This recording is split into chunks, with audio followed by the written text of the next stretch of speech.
Hi, I'm Luke Hector from the Broken Meeple. Thanks for tuning in for another video, and if possible, please remember to leave a like and a comment at the end to discuss whether you like my games or don't like my games. I like to interact with my community at the best of times. Also, don't forget that there is a media Patreon campaign going if you want to support the channel a little bit further to keep it going. It's the top 10! Yes, top 10, finally! We are here with the top 10. Oh, it is taking a while to get here. When did I start this? Back in early September? It's now taking me like nigh on 2 months in order to get this done. That's kind of typical. It does take a while to get these videos done when you got to cycle through Essen as well as God knows how many other review videos as you've been seeing. I've been pumping out the content lately in order to get all the Essen titles played. But yes, finally, top 10. And, you know, just this and one aftermath video to do, which I'll do as a live stream at some stage, where I'll talk about the ones that missed the list, ones that you wondered why they're not on the list, where did I rank them, that kind of thing, you know, just to talk about stats and things. I'm sure some of you will be interested, hopefully. Yeah, top 10. My top 10 favorite games of all time. Oh, I can't wait to talk about these ones. This is the best games. Definitive, all other lists are void. There is no other top 10, there is only this top 10, it's all mine. Yes, these are games that I adore. I'm not going to spoil whether there's debuts and stuff on this list. You're just going to have to wait and see. That's what you tuned into the other 90 games for. Hopefully you've seen some crackers on there that you enjoy, but then I'm also interested to know which ones you despise and why, because, you know, everybody's got different opinions. So, yeah, without further ado, let's crack on. Get on with it. Last year this was my 5, it's now dropped 5. Yep, that wasn't a range, that was just convenient. 5 plus 5 equals 10, you know, yeah, kids do math. But this is a Euro game, very thematic, apart from one little mechanic that is a little bit weird, but whatever. The game gives me that feeling of making wine, nice and pleasant, looks really nice, clean, smooth. You do need Tuscany in order to make it better. Yeah, of course, viticulture. Viticulture is still a Euro game I really enjoy, whether it's solo or with multiplayer. Anywhere up to 4 players I'm happy with. 5 and 6 is a little bit too long for my liking, but it's just that smooth, creaminess of making wine with the 4 different seasons on that Tuscany board. And that is the thing, this has to have Tuscany stuff thrown into it. If it's the base set alone, or just essentials, nah, it'd be a lot lower on this list. Not out of my top 100, but still lower. With all the bells and whistles added in though, you've got special workers, you've got the orange structures, you've got the advanced visitor cards that give you more choices and aren't quite so luck driven. You've got the little side game, mini game there with the influence area control. But more importantly, you've got that board. 4 seasons, spring, summer, autumn, winter, and the actions are more spread out, there's more to do. You've got to get your vines and do your tours and money early, then you've got to go get the summer visitors and decide, right, I need to go plant this stuff, now I need to go harvest it, now I need to make the wine. But with the structures you can try all sorts of stuff. I've even had a game where I didn't make any wine orders and still won. I built a restaurant and a cafe as my 2 orange structures and kept pumping stuff into them, and I won that way. But it allowed for a different yet thematic type of play. This one's just kind of like a really relaxing Euro to me. Out of all the mid-weight Euros, this one kind of just gets me in that kind of, you know what, I just feel like to pour myself a nice little glass of, red Shiraz and just, my turn is it? Yeah, I'm gonna get some vines, yeah, that'd be nice. Yeah, well, maybe not the entire bottle, but you get what I mean. It's just a very relaxing Euro. Now, is it going to be in my top 10 forever? I don't know. I think it's probably on the way down, you know, maybe to hang around more in my top 30 as time goes on. It's been a while since I've got it played, and as I say, I won't play this with more than 4 players because it is a bit on the long side, but I do still really enjoy it. I have pimped up my copy with drawstring bags and lots of other little components in there. I have pretty much packaged my collector's box with just the stuff that I'm going to play with, all the other Tuscany stuff that you don't use, I keep separately. This is nope, this is my definitive way I'm going to play viticulture. It's my favorite wine game, love it, and still going strong in my top 10. My number 9 is one of the debuts on this selection of 10. Again, I'm not going to tell you how many there are, but this one is basically just really done well for me. It is a bone-dry Euro. Again, there's no theme in this, really. You're just building mechanical engines all over the place as a group, triggering these engines in order to do various things and get victory points. There is no theme. It doesn't even really try to have a theme. It even has a bizarre mechanic where you're saving workers from whirlpools. It's okay, what exactly are you trying trying to do here, but this one is one of the best examples of an engine builder with a ton of replay value and sort of a point salad to boot. It's Whistle Mountain from Bezier Games. This one has flown way too far under the radar for my liking. I had to do a review where I pretty much went crazy on the camera in order to just get people's attention to this game, and yet still I don't see enough people playing it. I'm the one who has to bring it out to everybody, and it's like, come on, why am I the one who has to showcase this? It's a great Euro game, a really cool Euro game. Here, you're essentially building these machines on a mountain face, but the idea is that the mountain face is a communal board. So it's one of those where the board will be completely different every single time. Each player gets to build scaffoldings on it, put their airships as worker placement between the scaffolds in order to get resources, but then when you've got enough scaffolds together, you build the machines on top, and then you can land on those machines and not only get resources, but trigger special powers from all the different machines that there are. There's a bunch of small ones, medium, large ones, there's a bunch of bonus cards, there's all sorts of ways that you can play to a strategy in the game, but it's just this, it is silky smooth. You've got a lot of reference pages in the back to read with the different effects, fine, but the iconography is pretty intuitive for the most part. Everything's pretty clear on the board from a graphic design perspective, but it's just how really cool that worker placement system is. The idea that the board, you are basically building the worker placement board. It's not like, oh, there's 6 defined spaces and you go to them. I mean, there are some around the board that are predefined, but the majority of the places you're going to go eventually is on that mountain. And every game will be different. The tower will be built high, it will be built wide, there'll be like scaffoldings with gaps all over the place, there'll be a ton of like blocks for large machines to go into. And it's one of those like really rich tactical games where you play and every turn you think, ooh, new opportunity, ooh, I quite like that. And always that happens. Somebody builds a machine in a spot and you're like, my ship could go there, that would get me this and this and this, yoink! Because, you know, you could build a really good spot, but then the other players could use that really good spot as well, so you gotta be wary of that. There's just so much good about this game, such a good engine builder. The best engine builder in my opinion. I mean, is it really an engine builder? Hard to say because the engine keeps changing all the time, but it's just such... It's a clever worker placement idea. Again, I love new ideas, new ways to innovate, and I think this is a great innovative way to do a worker placement game. More people need to try this one out. Do not be put off by the fact that it had Whistle Stop before it. I mean, I love Whistle Stop, it was in my top 100, you've seen it already. But this game has no relation to Whistle Stop whatsoever except for publisher, designer, and whistles. That's it. Everything else is completely different. So if you didn't like Whistle Stop, ignore that, try Whistle Mountain. You will not regret it. My number 8 has climbed 1 spot. It's basically remaining steady. This is, again, I don't know, maybe I'm just getting more into dry Euros these days. Although, gotta say, dry Euros where I can inject a bit of theme also work. And then also if it's got clever mechanics. This one is, when you think about it, a dry Euro. You're basically pushing cubes around all these different stats effectively, and you're juggling them around in order to purchase cards for points. Okay, that doesn't sound particularly thematic, but the theme comes out from what you're doing. It's a bit like how Pursuit of Happiness allows me to tell my own story. This one allows me to tell my own story. Am I going to be a Tomb Raider? Am I going to like develop my character? Am I going to get a posse of followers to follow me? Am I going to like become... Well, I was about to spoil it then, but you kind of know what it is by now. Vindication. I cannot believe how much I love this game. And granted, that is just the base game. I actually think throwing expansions into this game actually makes it slightly worse. The big expansions anyway, not the little mini ones. The mini ones are cool.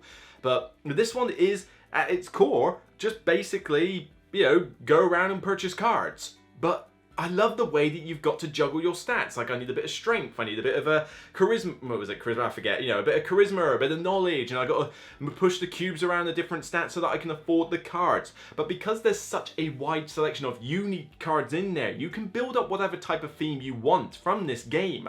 You know, I'm going to be a Tomb Raider this game. Right, I'm going to go grab a bunch of relics. These allow me to do really cool little special powers. Okay, next game.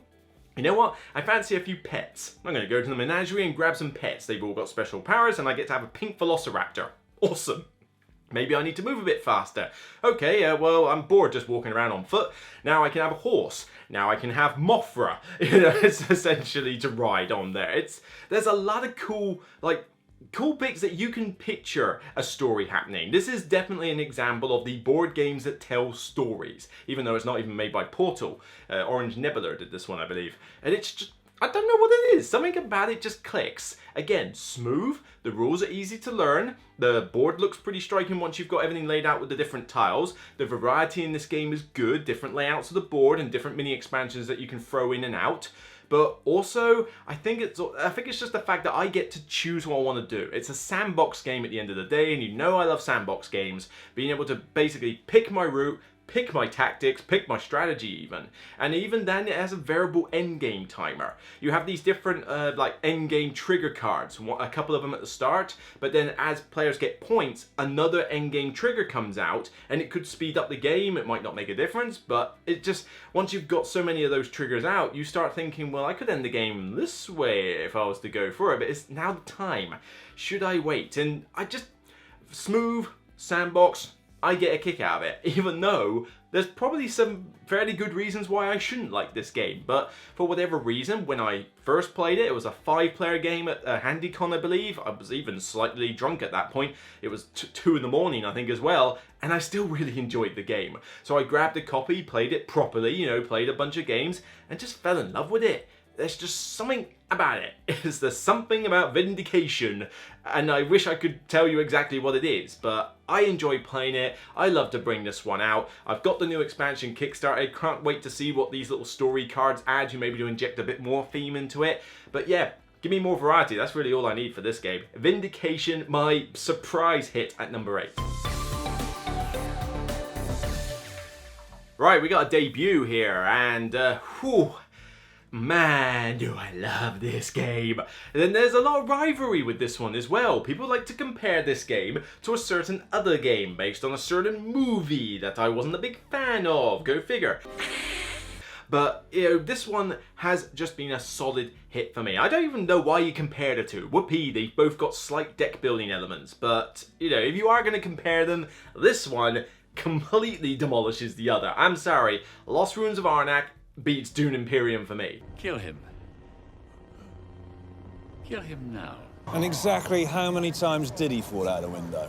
But I love this game, and this is before, I did this list before Essen. So I've got the expansion in a box in the other room. I've yet to fully play it, but I can't wait to delve into it. Character powers and more cards in the deck, sign me up please. Even met the designer there, he's such a lovely bloke. But the game Arnak is just, besides drop dead gorgeous on the board, I love the way it looks, that artwork, so good. But again, silky, smooth, streamlined gameplay. There's no fiddliness in this. It's like, right, I want to level up this track, pay the resources. I want to go to this spot, here's the resources. I want to grab this card, pay the resources. Nice, easy mechanics. But you've got a lot of options. You've got the research track. You could go exploring in 2 different areas. You can gather a bunch of resources. You've got the idols. Are you going to use them? You can buy the item cards to do cool stuff. You can buy the artifact cards to get instant abilities as well as potential repeats of said abilities. There's a lot of choices in this. The cards give you some strategies to aim for, but you can decide whether you're going to go heavy research, heavy exploration, or just heavy purchasing of cards. But on top of that, now I've got the expansion. I mean, this game could possibly even go slightly higher in my top 10 now, with character powers and even more cards to play. But it's the fact that it's a really cool blend of the deck building and worker placement. And yes, I suppose this is why it gets compared to Dune Imperium, because effectively that's the same. But there are no dead draws here in Arnak compared to Dune Imperium. This also looks 100% better on the table than Dune Imperium does. And I would dare say that there's probably less fiddliness in this one than there is in Dune Imperium. I mean, I like Dune Imperium fine, but come on, Arnak beats it out for me.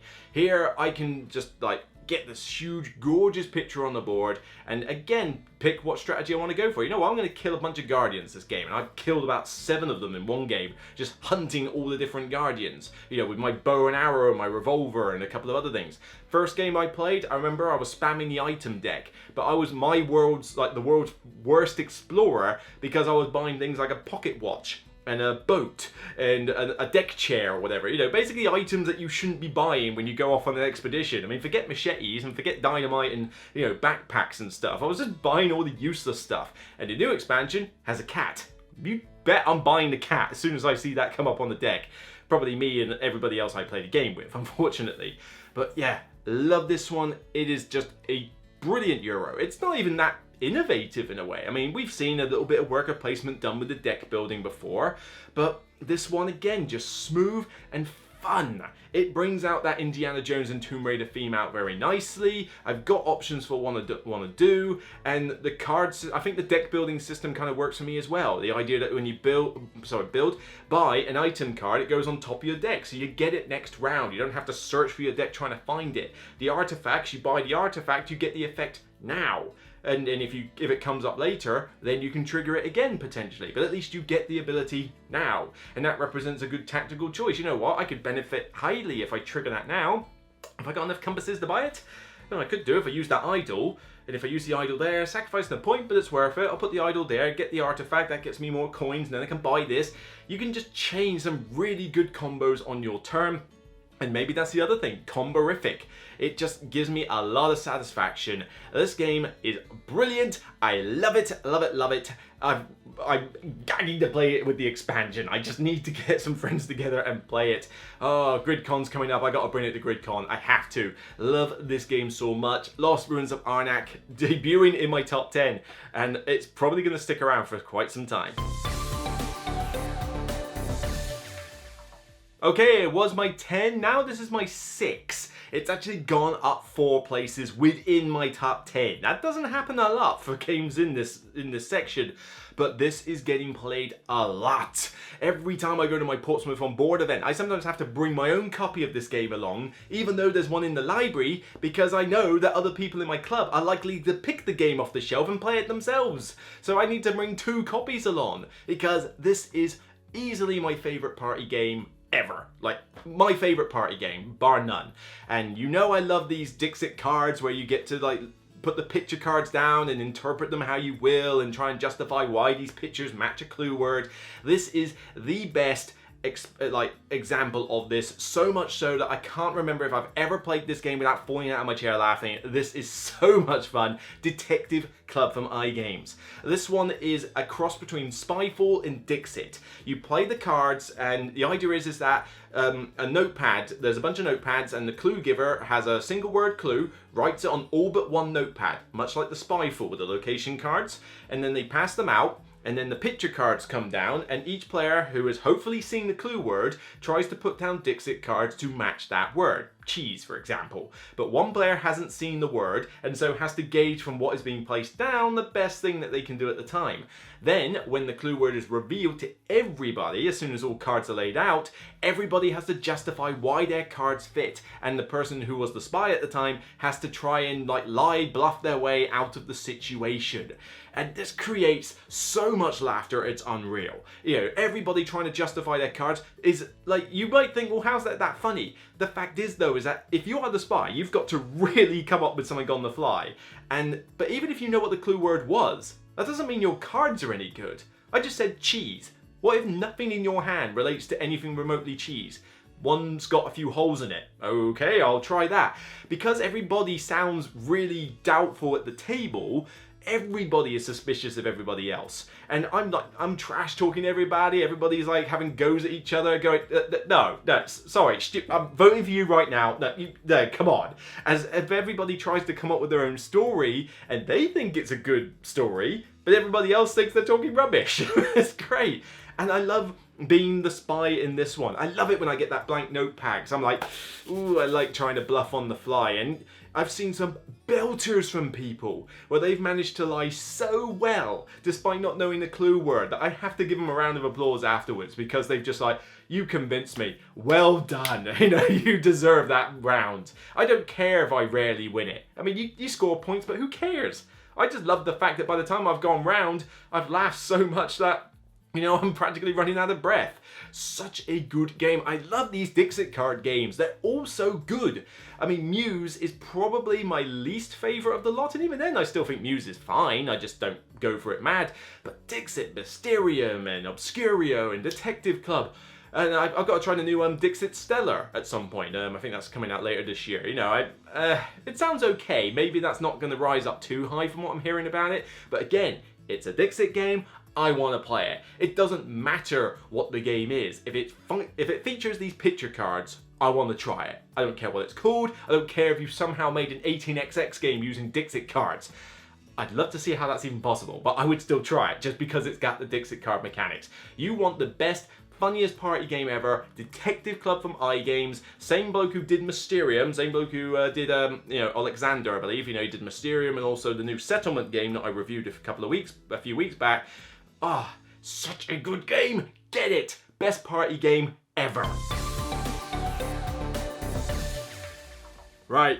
Top 5, everyone, top 5. This one has risen 2 places from 7. Still going consistently strong. It is, let's say, yes, it's gotta be by now, yet, but it's my favorite adventure game that there is. So the kind of like map and dudes on the map going on adventures, story driven. This is my favorite of the lot, and most of you probably already know what it is. I mean, I've already mentioned Lord of the Rings, I've already mentioned, you know, things like Tainted Grail, and I didn't mention Sleeping Gods. That's not in my top 100. I like it, but I don't reckon it will get more than a couple of plays of the campaign.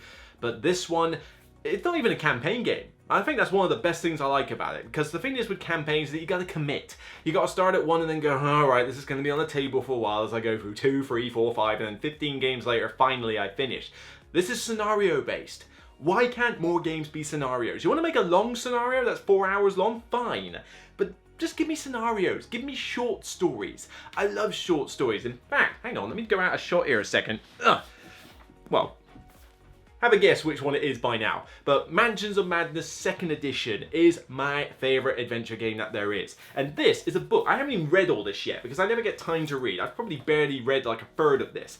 But this is a hardback book, The Investigators of Arkham Horror, right? This is a bunch of short stories, probably about 5 or 6 pages each, for each of the investigators. So I can read up on the backstories of Zoe and Marie, Northern Withers. I quite like Zoe's one. There's a few others. Who was one of my favorites I read? I can't remember, but you know, Lily Chen, there's Zoe again, Ashken Pete, all these like, Carolyn Ferd, one of my favorite multiplayer investigators I use in the LCG. But this is a really cool book, and it's short stories. I like short stories, you know, just don't make me commit for so long. And so Mansions of Madness 2nd Edition gives me that. An adventure game where literally the setup is just, right, choose a scenario on the app, get a couple of tiles out, here's my character with some, you know, my character sheet with some item cards, go. The setup is quicker than you might think. Now granted, I do have every expansion, so I have got a bit of a bloated setup with like a suitcase full of stuff and a big box full of things and even a box on top of that. Yeah, I got a lot of content for this. And I will say the small nitpick I have is that I do have to search through a lot of room tiles in order to figure out which room I'm supposed to put down when the app tells me to. But that's my fault for making it, like, buying too much stuff for it. But now I've got all the scenarios in the world that I can do. There's, you know, going on a train, being on an airship with a whodunit mystery, going to the woods to stop a cult summoning, dealing with an underground, like, an underworld gang mob. There's loads of different scenarios that I can do. But the app is one of the best implementations I've seen. It creates ambient music, it handles the combat, it creates thematic story, like plot points in the combat to say what you're doing as you do attacks. It, you know, gives you cool little puzzles to solve. It's got like cool monsters to fight. It's got the stories, which are really good stories. You know, I'm hooked all the way. It's so good. You know, and literally, this is a game that I actually say that the components aren't even the best, at least in some respects. The tiles are fantastic. The artwork is fantastic. The miniatures are some of the worst miniatures I've seen in any game. That's putting it mildly, 007. So much so that, like Z Garcia on his top 10 that they did, top 10 house rules or whatever they were doing, or one annoying rule, I think the same as Z. I put the tile down, and that is it for the monster. I don't use those stupid plastic trays, and I do not use the miniature at all, because it's too much faff. The tile has good artwork on it already, just use loads. And when I do, it makes setup and like bookkeeping for the game a lot easier as well, because I don't have to mess around finding the miniature. I just get the tile, down it goes. But yes, such a rich, thematic, immersive adventure game. I love this. It is my favorite of all the Arkham Horror universe, and considering it's going up against stuff like Arkham Horror LCG, which is still fantastic, that's saying something. I love this. I don't know if they're going to make any more content for it, which is a bit of a shame, but I've still got a bunch of scenarios I've not played yet, and if they just release DLC scenarios for it with no new components, I'd be totally down for that, honestly. Just keep doing that and I'm happy. This is so good. This is my horror game of choice. Mansion of the Madness, specifically 2nd edition, as if anybody plays the 1st anymore. My number 4 was my 8. Yes, my top 10 stuff is actually rising up whilst kicking some others out, because they were already favourite games of mine and they're just getting better and better. Not this one. In this case, it's not to do with expansions though. I like the first expansion to it. I think the first expansion is a must buy. I'm not the biggest fan of the second one. I think it's fine, but it just bloats the game too much.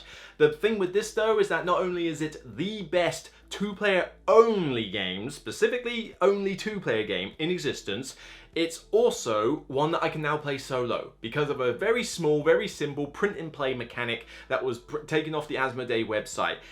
I already love 7 Wonders, it was my 11. 7 Wonders Duel though is better even than 7 Wonders at my 4. This is just such a good game.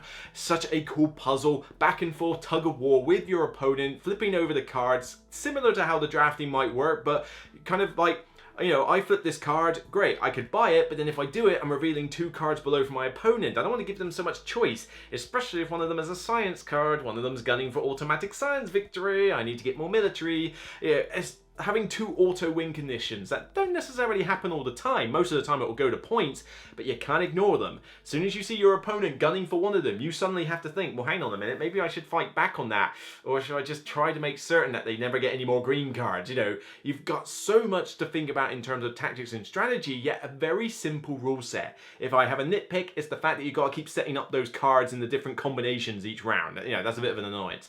But I can now play it on the app. The app for 7 Wonders Duel is pretty decent. It's enough for me to kill a good 15-20 minutes of time when I'm waiting at an airport or a train station. Or in this case, the Eurotunnel, which you think I was playing on my phone when I was waiting for Essen. But the thing with this is that I can now play it solo. The Asmodee print and play is very simple. You basically have a selection of cards for different characters. Each one behaves and takes cards in a certain different pattern. Like they'll decide whether they want reds and greens, but they'll be gunning for a specific other type, like blues and yellows, etc. And may have some other ability, like maybe take multiple turns, etc.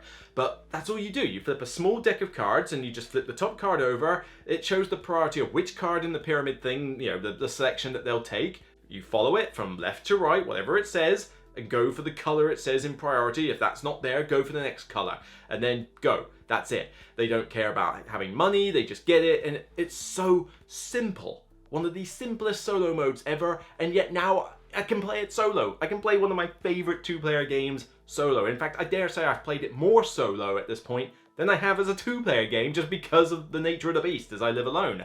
But whether I get to play it alone or with 2 players, this is fantastic. It is such a good game, and if you have not tried it yet and you're looking for something with a little bit of meat, you know, this is definitely not what I would consider gateway by any means, but if you want something with a little bit of crunchiness to it, you owe it to yourself to try this game. You and your spouse will love it. My number 3 has not changed. It was my number 3 last year. It's my number 3 this year. This is Bombix's best game. It is drop dead gorgeous to look at. I love every teardrop of this watery artwork all over it.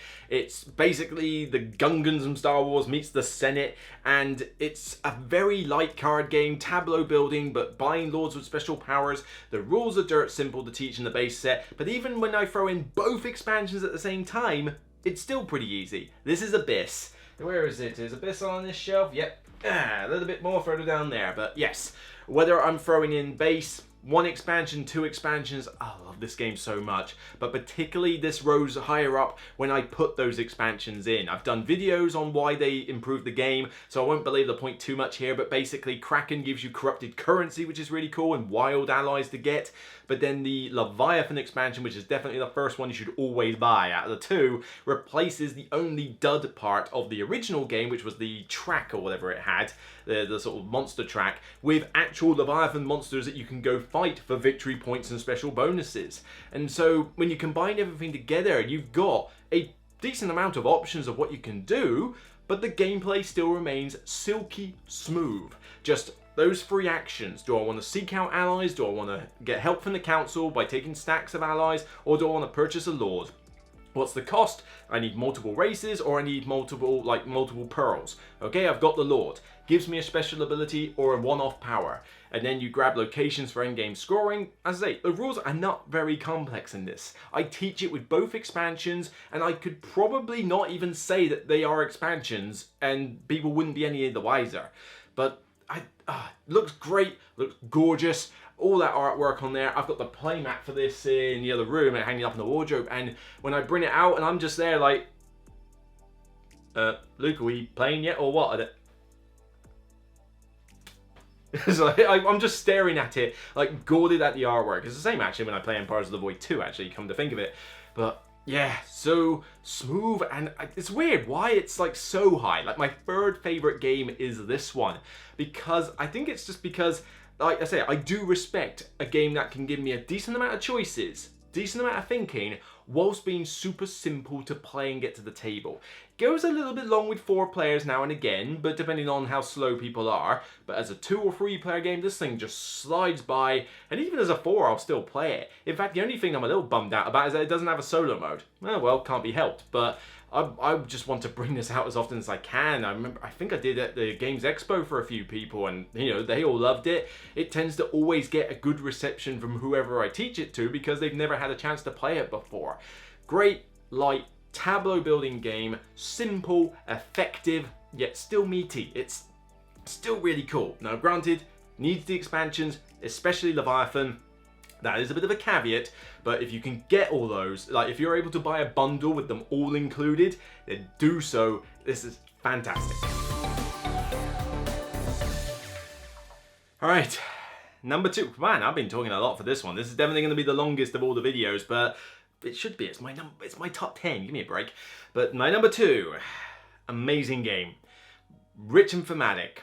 May not be the best looker ever. Some people like to give this one a little bit of shtick for its artwork, but I think it's still pretty cool. But they're improving it for a release soon, maybe later this year, if not early next year. It's like takes one of my favorite genres ever and turns it into a co-op game. Oh yeah, you kind of already know this one. Sentinels of the Multiverse, still like my number 2 game. It was my number 1, so something's replaced it.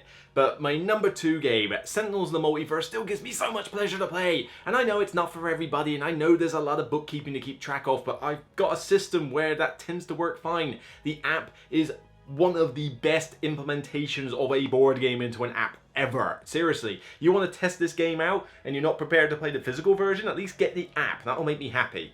But they're bringing out a definitive edition later this year with improved artwork and graphic design in that, and I can't wait to try that out. Oh yeah, you bet I'm trying that out when that gets released. In fact, no, did I back on Kickstarter? I can't remember. Or am I waiting for, I think I might be just waiting for retail release, but whatever. Yeah, I am, because the shipping was too high. But yeah, you bet I'm grabbing a copy. I mean, yes, I've got the entire collection there and the fan-made Cauldron stuff. I've got tons, so why would I want the new version? Because I want to try it. I want to teach new people Sentinels in the Multiverse, and if I need the definitive edition to do that, then I'll do that. Because superheroes, I love. I love superheroes. Marvel, DC, or even spin-off superheroes. I love the genre. They are my favorite movies. I love the MCU. I love the DC stuff, even though, granted, the DC extended universe is a bit... But the DC animated stuff's pretty sweet, though. I just love superheroes, everything about it. And this one allows me to do a co-op superhero card game, and it's a straightforward concept. You basically have the villain, you've got the environment, and you've got your heroes. You defeat the villain in your environment. Go. And every single deck is pre-built. Another thing I love, Marvel Legendary, you've got a deck build. It doesn't feel like I'm playing the Hulk because the Hulk is mixed up with all these different cards. But here, I'm playing Legacy. This is my Legacy deck. It is my deck, my cards, nobody else's. I'm playing Bunker, playing Visionary, playing the Arrogant Adept, playing, who's that girl? I've forgotten her name, the one who has guns, she's basically the Punisher. Expatriate. I'm playing all these different superheroes. I've got so many in there, it's ridiculous. I remember playing an expansion called Oblivion, and I don't recommend Oblivion for a lot of people, okay? It is a bookkeeping nightmare, and it is like a lot of stuff going on. It is only for the die-hard fans, but I have never played a more thematic experience in my life. This was basically me playing the card game version of the portal scene from Avengers Endgame. And if you class it as a spoiler, I don't care, because if you haven't watched Avengers Endgame by now, then what the hell are you doing? But honestly, that scene in a card game was that Oblivion scenario. Oh my god, it took me a lot of hours. But I had so much fun, so many stories I had from characters and side things and missions popping up and all these little bits helping in the nick of time and characters getting knocked out to be replaced by other multiverse personas of themselves. So good. I really want to play that at some point when I've got more time, but even just to play the normal game, yes, there's a bit of bookkeeping involved with tracking different effects. It is a negative of the game. But I've gotten so used to it now, and I'll handle that aspect. You can just have fun playing your superhero. Which one do you like? Who's your favorite superhero? The Flash, Batman, Superman, Wonder Woman, whatever. I got a hero just to you that parodies it. Go play that hero and have fun. Teamwork is essential. You cannot be a Lone Ranger. Everybody's putting in their effort. Still love this game. It's just so good, and yet it doesn't get anywhere near enough buzz anymore. It's kind of gone the way of the dodo for a lot of people, but I still enjoy it. I still want to play it. Granted, I've probably played it more on the app than I have in real life at this point, just because of, wanting other people to play with. But yeah, you bet that when the definitive edition comes out, it's going to be a resurgence for me, as I just will get that box and I'll be like, everybody come play Sentinels in the Multiverse, please. I want to show you this game, and I can show them the new version rather than the old, because if they were put off by the old, now I've got a new one to try. Love it. The question is, though, that you're probably asking, although some of you might have already guessed by now, what's the new number one then? Well, we're waiting. I hate waiting. Prepare to fast forward! Preparing to fast forward. Fast forward! Fast forwarding, sir. Get on with it. Yes, get on with it! Ah, smug mode. Get on with it! Which means we got a new number one. New number one. A lot of you have already guessed it, which is fine. At least you guessed right. I've had friends of mine at my club tell me I gotta be this one. It has to be your number one. It has to be, and I've told them nothing, given them no hints whatsoever. But, maybe I'm a little bit predictable. Yes, only acquired it this year. This was a slow burn for me. I played it 3 years ago, and it wasn't taught to me very well, and I thought, I'm not sure I get this, but something about this game makes me want to go back. And I never did for like 3 years, until earlier this year, I grabbed a copy of it, and then Greater Than Games were able to send me a ton more stuff for it. Thank you very much to them. I've done a review for it, I've done a why I purchased it, I've done expansion videos for it. I love this game. It is Spirit Island. Spirit Island in full.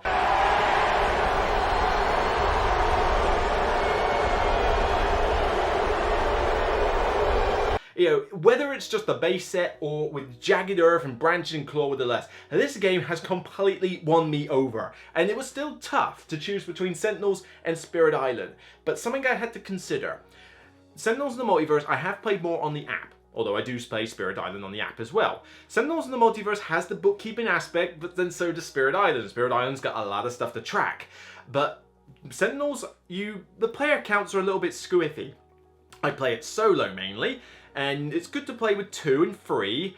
4 and 5, well actually no, 3 it's a little bit harder, 5 it's a little bit too easy, so you're kind of restricted on player counts in some respect. But here though, even though it's a 3-hour game sometimes with 3 or 4 players, I'm still happy to play the game. I don't feel like I've wasted my time, unlike a lot of dry Euros where if I'm sat there for 3 to 4 hours I feel like I'm bored. Here though I'm involved because it's a co-op. Co-ops are brilliant games where everybody's involved, everybody's got to do their bit. You are spirits protecting a land from invaders. These settlers and explorers have come in, they're building cities everywhere, polluting your area. The Daham, which are these like sort of native, I call them the toadstool mushroom people. It kind of looks a bit like the Mushroom Kingdom, really. You know, they're going around fighting back. You're this big spirit that's helping them with your power cards, with all these cool abilities. And one thing I love, well, a million things I love about this game, but you've got the puzzle itself. If you're a Eurogamer and you like a big thinky puzzle, wow, Spirit Island gives you that puzzle. I love throwing in the events and the extra stuff in the expansions. There's a little bit of a kind of little bit of randomness, but you know, good and bad randomness, so it all works both ways. But you know, other than that, you can puzzle out, right, if I go over to here, use this power that allows me to kill them, but then they're going to build a city over there, which is fine. Maybe we'll let them build there for a bit. They're going to blight that area, but I'm going to set myself up. Next turn, I'm going to have a power play these really cool cards. I need a major power now, right? Give me a major power. Okay, I can literally summon a typhoon. That sounds pretty sweet. I'm going to do that. And, great meaty puzzle. The other thing is that even though the components aren't particularly good in this, I don't like the little white plastic that they use for the miniatures, this is one of the most thematic Euro games I've ever seen in my life. You're puzzling stuff out like you would in a Euro game, but the theme is so strong. At no point do I feel like I'm playing a puzzle. I feel like I am this spirit doing what that spirit does best. So much so, like, literally the other day, 2 days ago, Sunday, Halloween, I was playing this game with a friend of mine, and we played Spirit Island. It's like, okay, not the spookiest game ever for Halloween, but then he played Shroud of Silent Mists, I played the Bringer of Dreams and Nightmares. Those two spirits are pretty horrific spirits, and they deserve to be played on Halloween. And what do you think we did to win the game? We went for all-out fear. And that is essentially what I was doing. It's like, I can't kill anything as the spirit. I can only push things around. I am going to scare the living daylights out of these invaders. We are Venom. And we eventually did, but it was touch and go for there against the Scottish.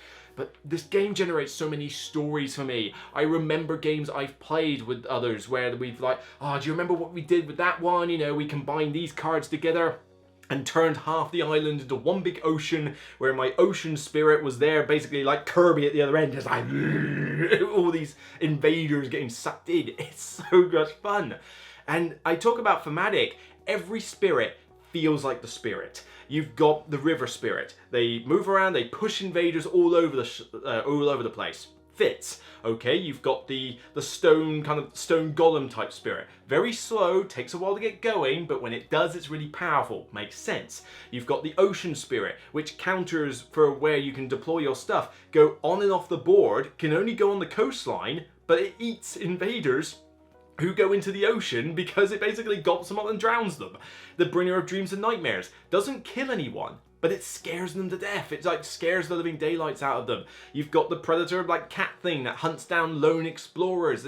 Every spirit is designed so well. You can tell the thought that went into these spirits as they were being designed, not just from a mechanic standpoint, but from a fanatic standpoint.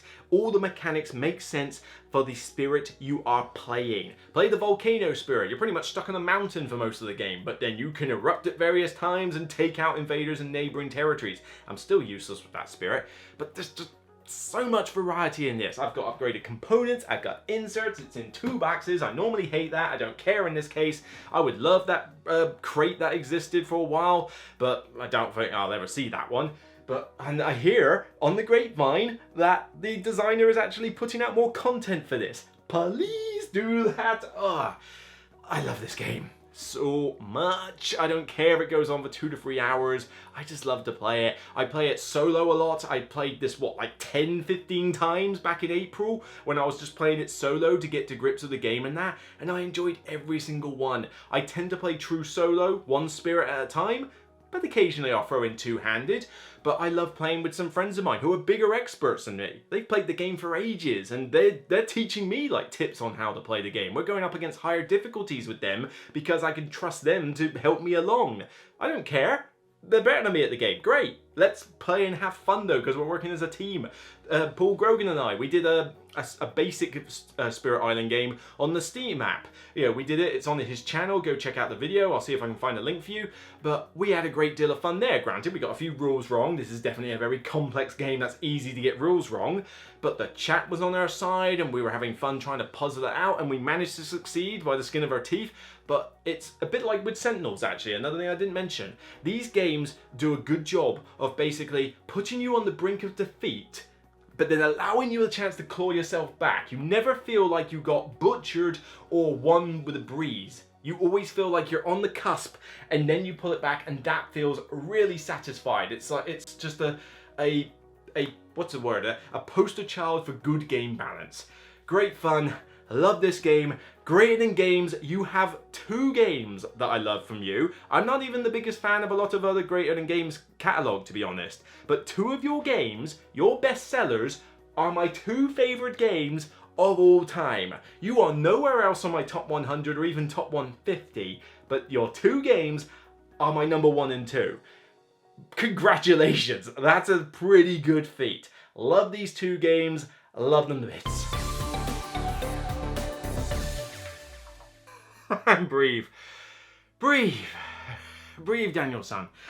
Yeah, thank you everybody who has tuned into this top 100. I have gone nuts talking about these 10, more so than the rest. I love all 100 of these games. I love all like 150 games that didn't make the list, but you know, I love talking about these games in particular. My top 20 games, my top 10 especially.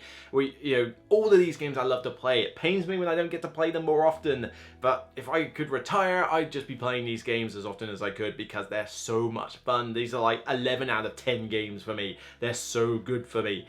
Whether it's because of their theme or their mechanics or their innovation or whatever, it could just even be the fact, like I say, an IP or just something clever that just clicks and works for me. I love these games so much. Thank you to everybody who has been watching the top 100 to date, who's been commenting on the videos and leaving likes and sharing them around. If you can, share these videos out, get it out there on social media. I'd really appreciate it. But what have you thought about these 10 games? Are you surprised by the debuts? Did you make predictions as to what my top 5 were going to be, and how correct were you? Spot on, give yourself a slap on the back. But most people I think probably guessed what my 1 was going to be this year, but maybe I surprised a few people. It certainly pleased a few people anyway. I know there's a few content creators I know who are going to be pretty ecstatic at what my number 1 was. But yeah, it's not entirely over though. As much as I could probably do with it being over at this point, I need to obviously talk about ones that missed the list. I need to talk about like maybe some of the stats, maybe talk about some of the like 101 to 150 games, and do a live stream. That's what the plan is. At some point I will arrange one as a kind of aftermath of the top 100. And there, you can come ask me questions about any of the games on the top 100, about any that missed it. I'll go over all the ones that fell off the list last year, so I'll definitely do that. But yeah, I'll make it just a good chat about the top 100. So at some point, I'll get round to organising that, but for now, once I'm done editing this, I'll be able to just get back onto the ordinary content again. So, reviews are coming out at the moment, but, I haven't done any acquisition and cull videos for a while because of, not that many culls, but also, everything else is distracted. I also want to go back to more collaborations, the live stream top 10s. I did chairman of the board recently. I need to do more of those. They're going to be good fun. I also want to just get back to normal top 10s. So it's great doing these top 100, but I got a lot of top 10 lists I want to do, both live and in person. So, pre-recorded and live. I'll do some solo live ones.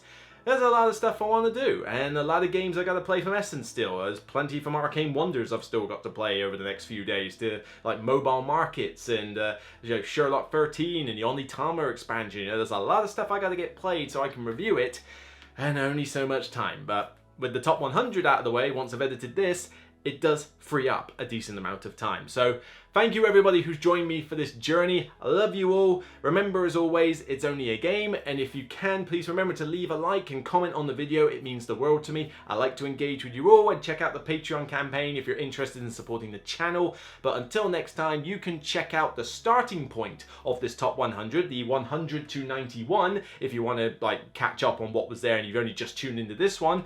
Failing that, the recent review that I've done for Dune House Secrets is out. You can check that out and get my thoughts on that and the new movie. So take care, everybody. Love you all. Take care. Whatever. Bye. Bye-bye. Now.